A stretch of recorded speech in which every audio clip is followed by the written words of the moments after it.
Welcome back. Nice to see you again. You ready for another chapter of Gravespeakers, Maria? I've had a couple of emails that I'd just like to read to you before I begin. One of them says, read more, read more, read more. I cannot wait 24 hours to find out what happens next. Well, what I'll do today is I'll read 2 chapters for you because the chapters are a little short, so you'll get a little bit extra today. Hope that helps you. Brian. The other one that I have here is from Lucy, and Lucy asks if she can see the other covers of the books, what they look like. I may have told you that all of the covers, they're based on the same theme. They're done by the fantastic designer Diana Griffin, and each of them has a different moon and a different character on the front. Each of the books can be read individually, so you don't have to have read the first book to read the 5th one, if you know what I mean. So here's Crispin. Crispin is book 3, and here is Jack. Jack is based on Joanne O'Riordan. Joanne O'Riordan has no arms and no legs and suffers from tetraamelia syndrome. She's a fantastic character. And the other one that I didn't show you was Callum. Callum. Each of the children has a different power that they discover that they have on their 12th birthday. And Callum's power is to travel to different dimensions. That posed me an enormous difficulty when I was writing that book, because I was trying to work out how you do that. How do you travel to parallel universes? And of course, after 2 weeks, I worked out the answer. The answer is you do it by going to the cinema. Okay, so I hope that that answers that particular question for you. More of your emails tomorrow. Let's get on now with a couple of chapters, a couple of short chapters of Gravespeakers, Maria. So you will remember from yesterday that Maria's phone, she checked it and she had received a video message from the dead farmer, Mr. Brown, lying in front of her. The children stared at the phone in disbelief. What are we going to do? Helen asked, her hands trembling with fear. We only have one choice, Maria replied through gritted teeth. We watch the message. She beckoned her friends forward and pressed play. On screen they saw what looked like the inside of a photo booth. You ever been in one of those where you get your photograph taken? A shadowy figure was seated, but the picture was too dark and grainy to make out any of the detail. The seconds continued to tick by without a word being said. 16, 17, 18. And then the figure in the video spoke. Maria. It growled in such a deep, rasping voice. The hair on the back of her neck leaped to attention. The hoarse voice continued, with a second space between each word. Give money in blue vase. There was a 5-second delay before the final words were spoken. Must be anonymous. No name. A video clip started to play. It was a promotion for the Tarbert Animal Sanctuary. Owner Maureen Quigley was surrounded by happy, healthy dogs, and the children listened intently as Maureen spoke. At the Tarbert Animal Sanctuary, rescued dogs are given a home for life, where they are treated with respect, compassion and dignity. As the final words echoed round the room, the video message on Maria's phone vanished. Why did you delete it? Vinny protested. I didn't. It's self-destructed, just like in Mission Impossible. After a few moments, Vinny said, the sanctuary is going to close. I read about it in the paper. We got our rescue pup, Bruno, from that sanctuary, so the place means a lot to me. Did he say vase? Maria asked. Maybe it's one of those yin or yang vases. Could be worth a fortune, Helen said, slowly regaining her composure. I don't think so, Vinny replied. He said money in a vase. It's probably the cash his daughter has been searching for. Don't you think we should tell her? Helen ventured. After all, she is his only daughter. Absolutely not, said Maria. You didn't see her. She just wants the loot for herself. Besides, if we had shown this message we have just seen to a solicitor, it would be as good as a last will and testament, Vinny added. It's where he wanted the money to go. I'd like to make this man's wish come true, Maria announced, turning to face her friends. Perhaps this is why I have been given this gift, to grant the final wishes of the dead. But I will only do it if we all agree. Vinny nodded. Bruno would approve, he smiled. I can't see what harm there would be making his dream come true, Helen replied, her eyes brightening with excitement. The daughter sounds like a nasty piece of work. She doesn't deserve the money, so I think it would be great if the animal sanctuary benefited. The problem is going to be getting our hands on the vase. How do we get into the house? Vinny added, worry lines appearing on his forehead. I've been thinking about it, said Maria. I have an idea. We thought perhaps you could do with some help, Spencer Lyons said, as the farmhouse door creaked open in the evening sunlight and Deirdre Brown's beady eyes peered out. I remember what it was like when my wife passed away, he said, still talking through the crack in the door as it remained only slightly ajar. There were boxes stacked up as far as the eye could see. You'll need to get back to the States, so you could probably do with a hand. Deirdre Brown bit her lip and pushed the door open a little further so Maria, her two friends and her father could enter. To be honest with you, I was going to throw most of it in a skip, Helen replied blankly. But if there's something you can salvage for the charity shop, be my guest. Maria's eyes were drawn to the mantelpiece, but there was no blue vase to be seen. Any signs of warmth and homeliness in the farmhouse had been stripped away. There were a dozen heavily wrapped boxes in the centre of the room. Black bags were filled to the brim in one corner, and an assortment of fresh flowers had been dumped in a small bin. I've packed the good stuff, ready to be shipped back home, Deirdre said, but there are some books, bric-a-brac and ornaments I don't want.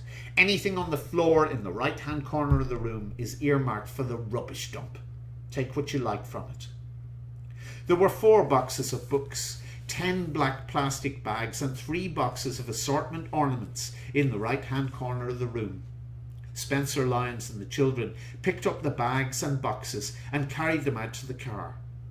When they were fully loaded and safely on their way, Maria asked, Can we look through the boxes in case there's something we might want?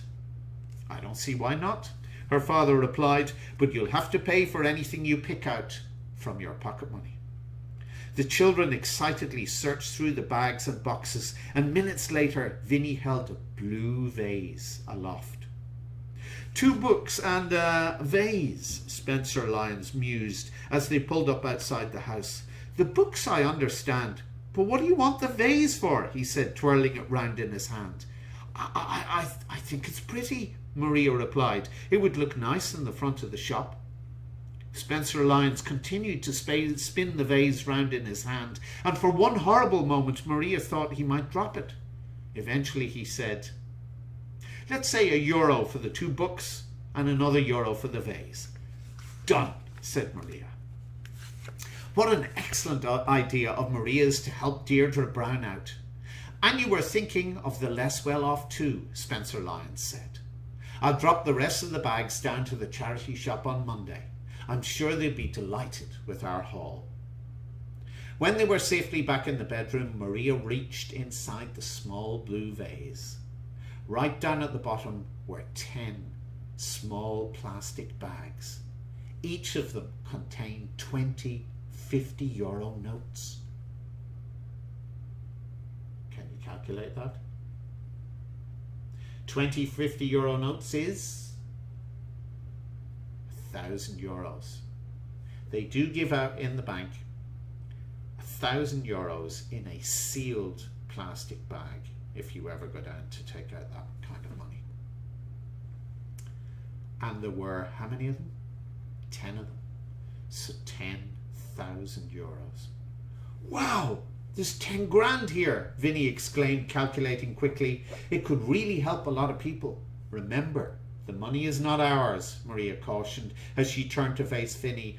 Our job is to make Mr. Brown's dying wish come true. Are we still agreed? Helen and Vinny nodded. Helen, you sort out my bike and trainers for tomorrow. Vinny, find a fat envelope for the money. And remember what you have to write on the front. It has to be an anonymous donation. Do it in your best handwriting. We'll go to the animal sanctuary together when everyone else in the village is at the funeral tomorrow. Now that is the end of the chapter, but because of the little email message that I had through, I'll read you the next chapter because it's short, so you get 2 for the price of 1 today. Every Sunday morning, Maria would rise at 7:15. She loved the peace and quiet of the early weekend mornings. After getting dressed, she would slip quietly out of the front door and walk. Her favourite spot, if the weather was fine, was to stroll along the Shannon estuary. She would take the narrow turn into one of Tarbert's woodland walks, sit underneath a sprawling silver fir tree, close her eyes and think. The sun peeped in at her this particular Sunday morning to see what was up because Maria stayed 20 minutes longer under the tree than normal. When Maria got back to her house, she went through her father's long black overcoat, which was hanging on the back of the chair, and took out the key to his office. While her father was still asleep upstairs, Maria tiptoed up to the door, turned the key in the lock, and pushed it open for the very first time. Sometimes, in some people's houses, they have a room that they keep locked away from everyone else. When we were growing up, it used to be the really, really nice room when we would have visitors around, and our parents didn't like us playing in there because we might smash things up or get our muddy footprints all over the couch. And so when the guests arrived, moments before they came into our house, the key would be pulled down from its secret location and the door would be opened and the room aired as if we had always had it open. A damp, musty smell filled her nostrils. There was a desk covered with papers and a towering bookcase filled to the brim with unopened volumes. Everything seemed dusty and uncared for. Maria was about to leave when she noticed a small curtain in the corner of the room. No more secrets, Maria muttered as she flung open the curtain. Maria's eyes widened and she dropped the key to the office on the floor with a rattle. Angel, my angel, Maria said, holding her hands aloft. Behind the curtain was a carefully maintained shrine to her mother. The centerpiece of the memorial was an ornate wedding dress with a curved neckline bodice, flanked on either side by framed photographs of Maria's parents on their happy day, their wedding day.